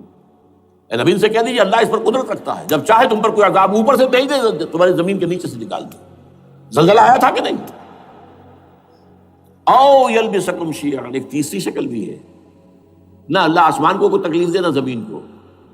زمین پھٹے گی تو آدمی جائے گا نا اندر، بلکہ تمہیں گروہوں میں تقسیم کر کے، او یلبسکم شیعا فیذیق بعضکم بعض بعض، تو ایک دوسرے کی قوت کا ایک دوسرے کو مزہ چکھائے. تم خود ایک دوسرے کے گلے کاٹو. ہمیں کسی اور قوم کو تکلیف دینے کی ضرورت نہیں ہوگی. یہ کام ہمارے ساتھ ہو چکا ہے 1971 میں. بہرحال اب اس کے بعد بھی تاخیر تو ہماری جو کی تو ہے. اب ہم اس جگہ پر پہنچ گئے کہ شاید اب عذاب الاکبر آنے والا ہے. وہ آیت بھی میں نے شروع میں پڑھی تھی، وَلَنُذِيقَنَّهُم مِّنَ الْعَذَابِ الْأَدْنَىٰ دُونَ الْعَذَابِ الْأَكْبَرِ لَعَلَّهُمْ يَرْجِعُونَ. چھوٹا عذاب آیا سن 71 میں پاکستان. بہرحال مغربی پاکستان تو برقرار رہا، اس کا نام بھی پاکستان رہا. اب شاید بڑا عذاب آ رہا ہو، بلکنائزیشن جس کے نقشے جو ہیں دنیا میں شائع کیے جا چکے ہیں. اور اس اسلامائزیشن کے لیے جو میں کہہ رہا ہوں کہ اس کے بغیر یہاں پاکستان نہیں رہے گا، اس کے لیے اس کی جو دستوری، تدریجی، قانونی، پرامن اگر راستہ اختیار نہ کیا گیا تو ملیٹنسی بڑھے گی. یہ رکنے والی نہیں ہے. یہ جو اوپر کا جو علاقہ ہے، ایک ٹرائنگل ہے جس کا نقشہ کھینچا ہے ایک بہت بڑے مصری ادیب اور مورخ نے، شکیب ارسلان ان کا نام تھا۔ انہوں نے کہا ہے کہ یہ پامیر سطح مرتفع جو ہے، پامیر جسے روف آف دی ورلڈ کہا جاتا ہے، اس سے پہاڑوں کے سلسلے نکلتے ہیں، کوئی چین کی طرف چلا گیا، کوئی تبت کی طرف چلا گیا، جو قراقرم ادھر آ گیا پاکستان کی طرف، ہمالیہ آ گیا پاکستان انڈیا کی طرف، ادھر ہندو کش چلا گیا افغانستان میں۔ یہ سب جیسے کہ ایک جو پہیہ ہوتا ہے اس کے جو لگے ہوتے ہیں اسپوکس جنہیں کہتے ہیں۔ اس نے کہا کہ ایک طرف ہمالیہ اور ایک طرف ہندو کش، اس کے درمیان میں جو قوم رہتی ہے، اب نوٹ کر لیجیے، یہ ہمالیہ کا اینڈ جو ہے مغربی، وہ کیا ہے، یہ نتیا گلی وغیرہ اسی کا حصہ ہے، اس کے بعد ختم، دریائے سندھ بہ رہا ہے، لیکن اوپر جا کر وہ ٹرن دیتا ہے رائٹ کو، تو پھر اب وہ قراقرم اور ہمالیہ کے درمیان جاتا ہے، جہاں تک کہ انڈیا سے جو اس کا داخلے کا راستہ آ جاتا ہے۔ لیکن یہ جو ہے یہ درمیانی راستہ، یہ اصل میں ہندو کش ادھر اور ہمالیہ ادھر، اس کے درمیان جو قوم آباد ہے۔ اور اس ٹرائنگل کا بیس ہے مالاکنڈ کا پہاڑ، مالاکنڈ، ہمالیہ، ہندو کش۔ اس ٹرائنگل میں جو قوم آباد ہے، شکیب ارسلان کہتا ہے اگر پوری دنیا میں اسلام کی نبضیں ڈوب جائیں تب بھی یہاں کے لوگوں میں اسلام کی نبض چلتی رہے گی۔ یہ وہ علاقہ ہے جہاں سے پاکستان کے طالبان کا آغاز ہوا، جہاں سے پرامن تحریک چلی تھی، اس کا راستہ روک دیا گیا۔ اب وہ شدت پسندی پر آ گئے، اور یہ شدت پسندی بڑھے گی اگر آپ نے تشدد سے روکا، اگر امریکہ کے چمچے بنے رہے، اگر امریکی ایجنڈے ہی کو پورا کرتے رہے اور اپنے لوگوں کو مارتے رہے، تو جواب میں گر ایک چراغ حقیقت قبول کیا تم نے تو موج دودھ سے صد آفتاب ابھریں گے۔ یہ آپ جو آ رہے ہیں، کہاں سے آ رہے ہیں آپ کے یہ خودکش حملہ آور؟ یہ وہی ان لوگوں کے رشتہ دار ہیں نا جو امریکی بمبارڈمنٹ میں مارے گئے ہیں، کتنے ہیں جن کے بچے ختم ہو گئے، بیٹے مر گئے۔ یہ جو ہمارے ہاں ایک کمانڈوز کے کیمپ کے اوپر جو حملہ ہوا تھا اور خودکش بمبار، جس سے کہ شاید 18-19 بہترین آپ کے کمانڈوز ختم ہوئے تھے، وہ کون تھا؟ وہ خود کمانڈو تھا، اندر کوئی اور تو جا ہی نہیں سکتا تھا، یہ کمانڈوز کا کیمپ تھا، اور اس کے میس میں لوگ جا سکے، کچھ جا سکے، وہ خود کمانڈو تھا۔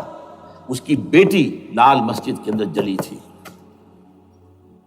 اب آپ اندازہ کیجئے کہ اس کے دل میں جو کھول رہا تھا اس کا جذبہ، اس نے اس کو ٹھنڈا کیا خود جان دے کر۔ تو یہ جان لیجیے، ادھر باجوڑ میں حملہ ہوا تھا، ادھر جو ہماری ملٹری پریڈ کے اوپر حملہ ہو گیا۔ تو یہ بات رکے گی نہیں، اور یہ ظاہر بات ہے کہ اب شمال سے لے کر نیچے تک کی بات ہے۔ وہاں پر بھی میں نے شروع بھی کہا تھا، یہ خطرہ حقیقی ہے، غیر حقیقی نہیں ہے، وہمی اور خیالی نہیں ہے۔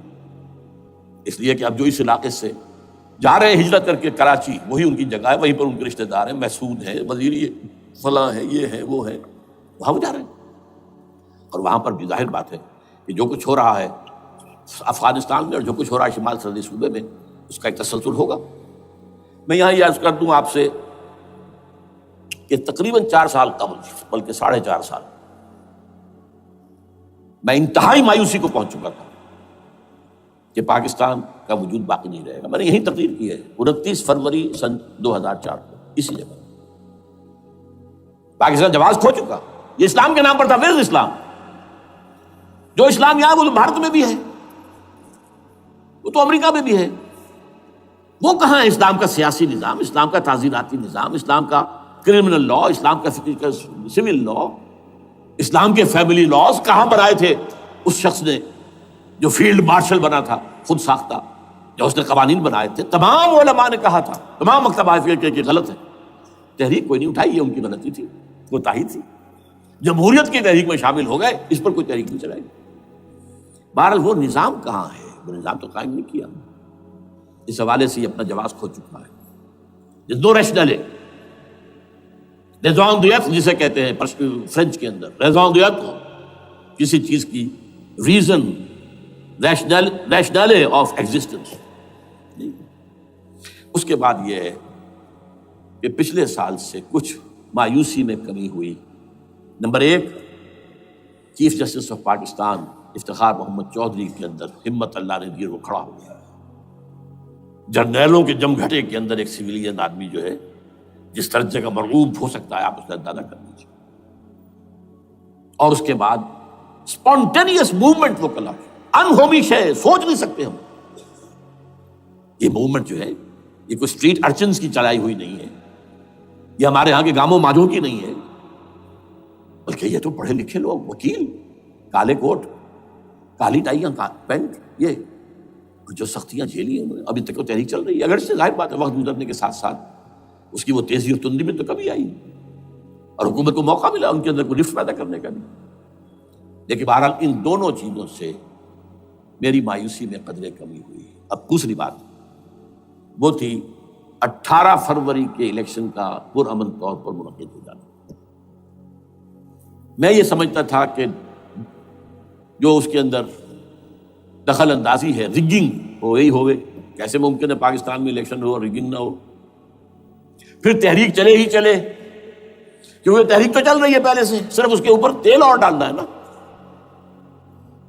اور پھر بدامنی ہوئی ہو، اور پھر دونوں طرف گدھ بیٹھے ہوئے ہیں، the NATO forces in the west, Indian forces on the east, they will march into Pakistan، اور پاکستان کے ایٹمی دانت توڑ کر Pakistan will be put at the mercy of India، Bharat. Now do whatever you like۔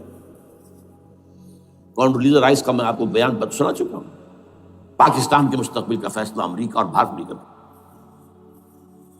بہرحال اب تیسری جو امید ہوئی ہے کہ کل پرسوں میں جو ہوئی ہے کولیشن جو ہے یہ ناکام ہوتی نظر آ رہی تھی، لیکن یہ کہ صدر کے مواخذے پر یا صدر کے خلاف جو ایک کارروائی ہو رہی ہے، اللہ کرے کہ وہ پوری ہو جائے، یا اس سے بھی بہتر ہے کہ وہ خود ہی استعفیٰ دے کر دفع ہو جائے۔ بہرحال یہ کہ اس سے بھی کچھ امید کا پہلو جو ہے پیدا ہوتا ہے۔ اب یہاں اسلامائزیشن کا پرامن، تدریجی اور اسلام کا اور دستوری اور قانونی طریقہ کیا ہے؟ وہ طریقہ کیا ہے؟ 1949 اور 50 میں جو عمل شروع ہوا تھا، جو اس کے بعد سے آج تک جو ہے ختم ہو گیا، اس کو اثر اور شروع کیا جائے۔ دوڑ پیچھے کی طرف اے گردش ایام کی۔ 49 میں کیا ہوا تھا؟ قرارداد مقاصد، وہ گویا کہ پاکستان میں نظام خلافت کی جڑ تھی جو رکھ دی گئی تھی کہ sovereignty belongs to Allah and whatever authority we have it's a sacred امانت، یہ تو اصل میں استعمال کی جائے گی یہ قوت کتاب و سنت کے دائرے کے اندر this is خلافہ، in essence it is خلافہ، خلافت کی بنیاد رکھ دی گئی۔ اس سے پہلے 48 میں سن 47 کی ایک تقریر کی وجہ سے جو غلط فہمی پیدا ہوئی تھی قائد اعظم کی 11 اگست کی، اس کا انہوں نے کراچی کی ہائی کورٹ بار ایسوسیشن میں جا کے کہہ دیا تھا کچھ لوگ شرارت کے ساتھ یہ پروپیگنڈا کر رہے ہیں کہ پاکستان میں دستور شریعت پر مبنی نہیں ہوگا، یہ فتنہ ہے، غلط کہہ رہے ہیں۔ نفی کر دی تھی۔ اب یہ دوسری بات ہے کہ اندھوں کے اندھے جو ہیں وہ اس 11 اگست کی تقریر کو لیے پھرتے ہیں اس کے ایک جملے کو، اور یہ اتنی کھلی بات جو کی، شریعت کا لفظ، شریعت، پاکستان کا دستور جو سمجھتا ہے کہ شریعت پر نہیں مبنی ہوگا وہ غلط کہتا ہے، وہ شریر ہے، شرارت پیدا کر رہا، یہ قائد اعظم کے الفاظ۔ بہرحال اس کے بعد ایک عمل کیا ہوا تھا سن 50 میں، یہاں کے سیکولر عناصر نے ایک بڑا شور مچایا، کس کا اسلام لاؤ گے؟ شیعہ کا، سنی کا، دیوبندی کا، بریلوی کا، وہابی کا، کس کا اسلام؟ اللہ تعالیٰ غریق رحمت کرے ان بزرگوں کو۔ پاکستان کے تمام مذہبی مکاتب فکر کی ٹاپ کی قیادت جمع ہو گئی کراچی میں، شیعہ بھی، اہل حدیث بھی، بریلوی بھی، دیوبندی بھی، 31 علماء، جماعت اسلامی بھی، مولانا مودودی بھی اس میں تھے۔ انہوں نے 22 پرنسپلز ایگریڈ اپون، دستور بنانے کے لیے 22 پرنسپلز ہیں، حاضر بناؤ دستور۔ اب کوئی دلیل نہیں رہی، کوئی عذر نہیں رہا، تمام مکاتب فکر کے لوگ جمع۔ بعد میں ہوا کیا ہے، اس میں کس کا کتنا رول ہے، یہ بڑی درد بھری داستان ہے، میں اس وجہ کو چھیڑنا نہیں چاہتا۔ حاصل کیا ہے، وہاں سے ہمارا پروسیس ڈیریل ہوا، کچھ اپنوں کے کیے، کچھ بیرونی دباؤ کے تحت۔ قرارداد مقاصد کی سزا دی گئی لیاقت علی خان کو، تم نے پاس کرائی ہے، اسے ایسے قتل کیا گیا کہ سراغ تک نہیں ملا کہ کس نے قتل کیا۔ یہ ایسے تو نہیں ہوتا، اس کے پیچھے بڑے بڑے کریکٹرز، بڑے بڑے کردار۔ اب اس کے بعد وہ عمل کیسے شروع ہو؟ ضیاء الحق نے جو ایک ادارہ قائم کیا تھا فیڈرل شریعت کورٹ، اصولی اعتبار سے بہترین قدم تھا۔ وہ کیا تھا؟ یہ شریعت کورٹ ہے، اس میں کوئی شخص لائے پیٹیشن کہ پاکستان کا فلاں قانون جو ہے میں ثابت کرتا ہوں کتاب و سنت کے منافی ہے، یا کورٹ سو موٹے لے لے کسی بھی معاملے کو، ایگزسٹنگ جو قوانین ہیں ان کا جائزہ لے کہ اس میں یہ پورا قانون یا اس کی یہ شق جو ہے یہ خلاف شریعت ہے، اس پر آرگومنٹ ہو، دونوں طرف کے دلائل ہوں، علماء بھی آئیں، وکلاء بھی آئیں، بحث کریں، شریعت کورٹ کا تو میدان ہوتا کھلا۔ بالآخر اگر کورٹ فیصلہ دے دے کہ ہاں یہ ایگزسٹنگ قانون یا جو قانون قابل زیر غور ہے بننے جا رہا ہے یہ خلاف شریعت ہے یا جزمن شریعت کے خلاف ہے، تو وہ اسے کینسل کر دے گا اور کہہ دے گی کورٹ کہ اگر یہ مرکزی معاملہ ہے تو مرکزی حکومت، صوبائی معاملہ تو صوبائی حکومت، اتنی مدت میں 3 4 6 مہینے کے اندر اندر اس کی آلٹرنیٹ لیجسلیشن کر لے، جیسے ہی مہلت ختم ہوگی یہ قانون ڈیفنکٹ ہو جائے گا۔ اصولی اعتبار سے اس سے زیادہ صحیح اسکیم کوئی نہیں سوچ سکتا، آج بھی میں قائل ہوں، لیکن یہ بدبختی تھی اس شخص کی، ضیاء الحق کی، اس کو بالکل غیر مؤثر کر دیا، 2 ہتھکڑیاں پہنا دی، 2 بیڑیاں پہنا دی۔ کانسٹیٹیوشن آف پاکستان آپ کے دائرے کار سے خارج ہے، یہ سیکریٹ کاؤ ہے، ہاتھ نہ لگانا۔ جو جوڈیشل پروسیجرل لاز ہیں، ضابطۂ دیوانی، ضابطۂ فوجداری، یہ بھی تمہارے دائرے سے خارج ہے۔ مالی معاملات 10 سال تک خارج، اور فیملی لاز مستقل خارج۔ انا للہ و انا الیہ راجعون۔ اب کرنے کا کام کیا ہے؟ نمبر 1، فیڈرل شریعت کورٹ کے دائرے پر جو تحدیدات ہیں، لیمیٹیشن ختم کی جائیں یکسر۔ نمبر 2، اس کا سٹیٹس کم سے کم ہائی کورٹ کے درجے کا ہونا چاہیے۔ نمبر 3، اس میں جید علماء کو لا کر بٹھایا جائے، ان کی میجورٹی ہونی چاہیے، وکلاء بھی ہوں، جدید تعلیم کے جدید قانون کے جاننے والے، لیکن علماء بھی ہوں۔ اگر آپ جید علماء کو لے آئیں گے تو پھر وہ جو عام مولوی ہے بیچارہ، وہ جو پوری طرح نیم خواندہ ہے یا نیم تعلیم یافتہ ہے، یا ہمارا عام آدمی ہے جو طالبان کے انداز کے اندر وہ شدت پسندی پر آ گیا ہے، اسے یہ اندازہ نہیں ہے کہ دین میں اہمیت کس شے کی اول ہے، پھر دوسری کون سی، ثانوی شے کون سی ہے۔ اب اس کے بجائے علماء، جدید علماء، تمام جو ہے مسالک کے علماء اس میں شامل کیے جائیں۔ اس کے فیصلوں پر نظر ثانی کا کھلا موقع ہونا چاہیے، ایک دفعہ عدالت فیصلہ کر دے، نظر ثانی کا موقع ہونا چاہیے۔ اور کسی ایک شہری کی طرف سے پیٹیشن آئے یا سو موٹو، وہ جائزہ لے اور ایک ایک کر کے قوانین جو ہیں غلط ختم، ان کی جگہ پر لیجسلیشن پارلیمنٹ ہی کرے گی یا صوبائی اسمبلی کرے گی۔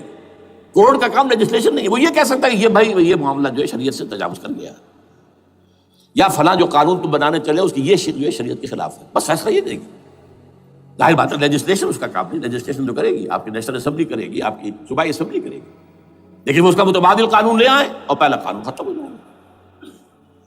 اچھا، اس عرصے کے دوران جو کونسل آف اسلامک آئیڈیالوجی پر ارب روپیہ خرچ ہوا ہے، اس کی رپورٹوں کے انبار لگ گئے ہیں، کسی ایک سفارش کو بھی آج تک پارلیمنٹ میں پیش نہیں کیا گیا، اور اس میں جید علماء رہے ہیں اور تمام مکاتب فکر کے علماء رہے ہیں۔ ان کی رپورٹوں کو رفتہ رفتہ پارلیمنٹ کے سامنے لایا جائے اور ان کے ذریعے سے نئی قانون سازی کی جائے۔ اگر آپ یہ قانونی دستوری راستہ کھول دیں گے اور تجدیداً اس طریقے سے Islamisation of laws of Pakistan ہو جائے تو ظاہر بات ہے کہ پھر جو دہشت گرد ہیں، دہشت پسند ہیں، جن کو آپ خطرہ کہہ رہے ہیں، خطرہ، طالبان آنند، طالبان آ گئے، طالبان آ رہے ہیں، اب ڈرو اور بچو اور مقابلے کی تیاری کرو اور اسلحہ تیار کرو، اگر یہ کام کریں گے تو پھر ظاہر بات ہے کہ وہ تو فساد ہوگا، اور فساد کا نتیجہ کیا نکلے وہ اللہ ہی بہتر جانتا ہے۔ لیکن یہ پروسیس جو میں نے بیان کیا ہے، اگر اس پر عمل ہو جائے تو یہ وہ پروسیس ہے جسے جنرل حمید گل نے کہا تھا کہ اگر ایسا ہو جائے تو یہ سافٹ ریولوشن ہوگا، بغیر تشدد کے، بغیر کسی اور کے۔ اگر نیت ٹھیک ہے اور اگر یہ واقعی جیسے قائم علی شاہ نے سمجھ لیا ہے اور جیسے کہ ذوالفقار مرزا نے سمجھ لیا ہے، اسلامائزیشن، اگر اس کو سب سمجھ لے، زرداری بھی سمجھ لے اور نواز شریف بھی سمجھ لے اور سب سمجھ لے، تو ظاہر بات ہے کہ پھر کسی توڑ پھوڑ کے بغیر، کسی اور بدامنی کے بغیر، کسی تشدد کے بغیر اسلامائزیشن یہاں ہو جائے تو سب کے دل خوش ہو جائیں گے، اور یہ سارا جو بھی تشدد ہے، یہ دہشت گردی ہے، اس کے راستے بند ہو جائیں گے۔ اگر ایسا نہیں کرتے تو غیر تعلیم یافتہ یا نیم تعلیم یافتہ، جن کو کوئی پورا تصور نہیں ہے، نہ دنیا کے حالات کا علم ہے، نہ شریعت کے جو اصل مصادر اور منابع ہیں، اصل سورسز، ان تک رسائی ہے، بس کچھ چیزیں سن رکھی ہیں۔ یہ تو معلوم ہے انہیں کہ داڑھی رکھنی ہے، سنت ہے، لیکن یہ کہ یہ فرض تو نہیں ہے بھائی، پھر اس کی کوئی خاص مقدار تو معین نہیں ہے، یہ تو نہیں جانتے۔ ویڈیوز ہیں، آڈیوز ہیں، ان میں گانے ہیں، اس میں آپ کو معلوم ہے کہ عریانیت ہے، جو بھی ویڈیوز ہیں وہ تو ان کو جلائیں گے ان کی دکانوں میں۔ آپ تعلیم دے رہے ہیں لڑکیوں کو، وہ جانتے ہیں جو تعلیم آپ دینا چاہتے ہیں، آپ تو ڈانس کی تعلیم کو بھی وہاں پر نافذ کر رہے ہیں، آپ نے تو تعلیم کا شعبہ ہی دے دیا اسماعیلیوں کے ہاتھ میں، لہذا ان کا تو رد عمل ہوگا، ہوئے۔ اس کا راستہ اگر روکنا ہے تو اس پروسیس سے جو میں نے بیان کر دیا ہے، جس کو میں بیان کر رہا ہوں نہ معلوم کب سے۔ نواز شریف صاحب، ان کے والد میاں محمد شریف صاحب مرحوم، اور شہباز شریف صاحب اور عباس شریف صاحب، چاروں میرے پاس آئے تھے، 2 دفعہ آئے تھے، اور میں نے یہ ترمیمی بل پیش کیا تھا جس کے آئٹم میں نے آپ کو گنوا دیے۔ بہرحال نہیں کیا کچھ انہوں نے، لیکن یہ کہ اگر یہ نہیں کریں گے تو یہ کہ دوسری طرف یہ سمجھ لیجئے اس وقت پاکستان کے دینی مدرسوں میں شدید تحریک چل رہی ہے۔ لال مسجد یہ ایک سمبل بن چکا ہے، یہ ایک علامت ہے، اور یہ ملیٹنسی کی طرف بہت بڑی تعداد میں، خاص طور پر جو طالب علم ہیں عربی مدارس کے، طالبان کی سورس یہی تو ہے نا، یہی تھے جن سے کہ افغانستان میں طالبان ابھرے تھے اور یہیں سے پاکستان کو ابھر رہے ہیں۔ ان کے اندر شدید لہر ہے، اور کوئی بہت بڑا فساد ہو گیا اگر خدا نہ خواستہ تو that will be the end of Pakistan. اس سے بچنا ہے تو وہ راستہ اختیار کریں جو میں نے بیان کر دیا ہے، جو میں سال ہر سال سے بیان کر رہا ہوں۔ دستور کا ترمیمی بل بنا کر دیا ہے، اسے عام بھی کیا ہے۔ البتہ اس عرصے میں ظاہر بات ہے کہ ہم کیا کریں گے، ہمارا کوئی پروگرام کسی ملیٹنسی کے طرف جانے کا نہیں ہے، ہم اسے مفید نہیں سمجھتے بلکہ مضر سمجھتے ہیں، یہ کاؤنٹر پروڈکٹیو ہے۔ ہمارے سامنے پروگرام کیا ہے؟ سے نکاتی پروگرام، بڑے پیمانے پر دعوت ایمان بذریعہ قرآن، نمبر 1۔ میری تمام سرگزشت کھوئے ہوئوں کو جستجو، میری سرگزشت جو ہے 50 سال سے اسی میں ہے، قرآن کو پڑھنا، پڑھانا، سیکھنا، سکھانا، عام کرنا، اور الحمدللہ ایک بڑی ٹیم تیار کر دی ہے میں نے اللہ کے فضل سے، جو یہ کام کر رہی ہے۔ دعوت ایمان بذریعہ قرآن، اور جو ایمان واقعتاً لے آئیں، جس کا ثبوت ہوگا شریعت پر عمل، جس چیز پر عمل کیا جا سکتا اور نہیں کرتے تو آپ مجرم۔ ہاں ظاہر بات ہے، اس سے ایک حصہ ایسا ہے جس پر آپ عمل نہیں کر سکتے جب تک کہ نظام نہ بدل جائے۔ چور کا ہاتھ میں نہیں کاٹ سکتا، آپ نہیں کاٹ سکتے، لیکن جتنے پر عمل ممکن ہے اس پر عمل۔ ایسے لوگوں کو آرگنائز کیا جائے، بیعت کا نظام، مسنون نظام، قرآن میں معصور، مسنون، منصوص، یہ سارا نظام اس کی بنیاد۔ ایک آدمی کا، وہ آدمی کہے کہ بڑھو تو بڑھو، وہ کہے کہ رک جاؤ تو رک جاؤ۔ نمبر 3، ان لوگوں کا تزکیہ، اور میں بتا چکا ہوں تزکیہ اور تربیت۔ تزکیہ کس بات کی؟ کوئی امنگ، کوئی ولولہ، کوئی مقصد، کوئی تمنا دل میں نہ رہے سوائے اللہ کی رضا کی۔ حکومت مطلوب نہ ہو، اقتدار مطلوب نہ ہو، مال و دولت مطلوب نہ ہو، اللہ کی رضا اور آخرت کی فلاح۔ ہر تمنا دل سے رخصت ہو گئی، حضرت مجنون کا مصرع، اب تو آجا، اب تو خلوت ہو گئی، اے اللہ تو آجا میرے دل میں، میرے دل سے ہر تمنا نکل چکی ہے، خلوت ہے۔ اور تربیت کس کی؟ کہ تیاری ہو جائے اس بات کی کہ تن من دھن سب لگا دیں گے، جان بھی دے دیں گے جب موقع آئے۔ چوتھا کیا؟ کہ جب تک یہ تعداد کافی نہ ہو، یہ نہیں ہے کہ 150 آدمی لے کر کسی ایک جگہ پر کسی لال مسجد کو ہم مرکز بنا کر بیٹھ جائیں، نعرہ لگا دیں، ملکیر جماعت، اور وہ بھی معتدل تعداد پہ، وہ جب تک نہیں ہوتی تو ہم یہی 3 کام کریں گے۔ دعوت ایمان بذریعہ قرآن، تنظیم بذریعہ بیعت، مسنون بیعت، تزکیہ اور تربیت کرتے رہیں گے۔ بانشاہ درویشی درساز دمادم زن، دمادم زن، دمادم، یہ کام کرتے رہو۔ نو ملیٹنسی، نو الیکشنز۔ لیکن جب تعداد کافی ہو گئی تو ایک منظم اور پرامن مطالباتی اور احتجاجی تحریک، توڑ پھوڑ نہیں، گھراؤ جلاؤ نہیں، جیسے گاندھی نے شروع کی تھی، نمک بناؤ تحریک، سول ڈس اوبیڈینس، لیکن کسی نے کوئی توڑ پھوڑ نہیں کی تھی۔ اپنے سر ان کے پھوٹے ہیں بڑے سے بڑے لیڈروں کے، مولانا ابوالکلام آزاد اور پنڈت جواہر لال نہرو کے سر پھٹے ہیں، ہزار لوگ جیلوں میں گئے ہیں، انہوں نے کسی کو کچھ نہیں کہا. کسی کا نقشہ ایرانیوں نے دکھایا، 20,000 سے لے کر 30,000 تک جانیں دے دی، ہتھیار نہیں اٹھائے. اس لیے کہ ہتھیار بھی استعمال کرو گے تو اوپر جو حکومتیں ہیں ان کے پاس تو بے تحاشا فوج ہے، ان کے پاس ٹینک ہے، ان کے پاس ہوائی جہاز ہیں، ہیلی کاپٹرز ہیں، گن سے بھرے ہیلی کاپٹرز ہیں، کیا کیا نہیں ہے. پرامن منظم مطالباتی اور احتجاجی تحریک. اللہ کرے کہ ہمیں اس کے لیے جو مہلت درکار ہے وہ مل جائے. ہمیں معلوم نہیں کہ کہیں وہ مہلت ختم ہی نہ ہو رہی ہو، لیکن اگر ہم آخری سانس تک اس کام میں لگے رہیں گے تو انشاءاللہ اللہ تعالیٰ کے ہاں ہم معذور قرار پائیں گے. اللہ تعالیٰ جو ہے ہمیں درگزر ہم سے فرمائے گا کہ جو کچھ میں کر سکتا تھا اللہ میں کرتا رہا، آخری دم تک کرتا رہا. اگر یہ ہے تو اپنی تو کامیابی ہے، باقی کیا ہوتا ہے ملک کا میں کچھ نہیں کہہ سکتا، اللہ بہتر جانتا.